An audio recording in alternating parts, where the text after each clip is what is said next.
یہ ان کا شوق ہے اور ان کی خیال ہے کہ یہ مجھے سزا دیں گے سچ بولنے پہ. میں لعنت بھیجتا ہوں ایسے جھوٹ پہ اور میں ان کو دیکھ لوں گا. بات جھوٹ ہے, میں سچ بولتا رہوں گا, باقی اللہ تعالیٰ کی جو مرضی ہے جو ہوتا ہے. جی سر, اس وقت ووٹ کو عزت دیں گے. طارق صدق چودھری جو میرا بھائی ہے, کیا اس کو نہیں پتا کہ وہ دوپہر کے 2 بجے چلا گیا تھا آر او کے پاس 2 اور ایم این ایس کے ساتھ, جب اس کو لگ گیا تھا کہ وہ الیکشن ہار گیا ہے؟ قرآن مجید کے اوپر ہاتھ رکھ کے بتا دئیے. تو میں بھی بہت ساری باتیں جو مجھ سے بھی پوچھ لیں قرآن کے اوپر ہاتھ رکھ کے کہ کیا مجھے پتا تھی کہ یہ بس نے کتنے پیسے کرائیں, وہ بھی قرآن پہ ہاتھ رکھ کے بتا دے کہ وہ 47 کے پہ نہیں جیتا ہے. یہ ان کا شوق ہے اور ان کی خیال ہے کہ یہ مجھے سزا دیں گے سچ بولنے پہ.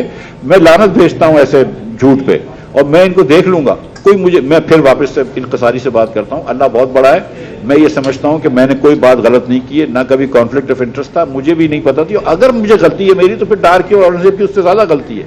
لہٰذا یہ بات جھوٹ ہے, میں سچ بولتا رہوں گا, باقی اللہ تعالیٰ کی جو مرضی ہے جو ہوتا ہے. جی سر, اتنی سی بات تھی کرپٹو کرنسی کی کہ ندیم ملک صاحب کے شو پہ ندیم ملک صاحب اور میں ایسے ہی بریک پہ بات کر رہے تھے. ہمارے ساتھ آصف پیر صاحب بیٹھے ہوئے تھے جو کہ کمپیوٹر وغیرہ کی کمپنی کے سسٹمز کے وہ ہیں, مینیجنگ ڈائریکٹر بھی ہیں, اور یہ معیشت کے اوپر پروگرام تھا. تو ہم ایسے ہی بات کر رہے تھے, تو وہ کرپٹو کی بات کر رہے تھے. تو میں نے کہا یار بڑا نقصان ہو جاتا ہے کرپٹو میں, اور ہم نے یہ بات کری جو ایک پاکستانی صاحب کا بہت لمبا نقصان ہوا. میں نہیں سمجھ رہا تھا کہ ندیم بھائی جو ہے وہ ٹی وی پہ یہ بات کر دیں گے. ندیم بھائی نے ٹی وی پہ بات کر دی, نام انہوں نے بھی نہیں لیا. انہوں نے صرف کہا کہ ایک بہت بڑے خاندان کے ایک شخص کا $100 ملین تک کا نقصان ہو گیا کرپٹو میں.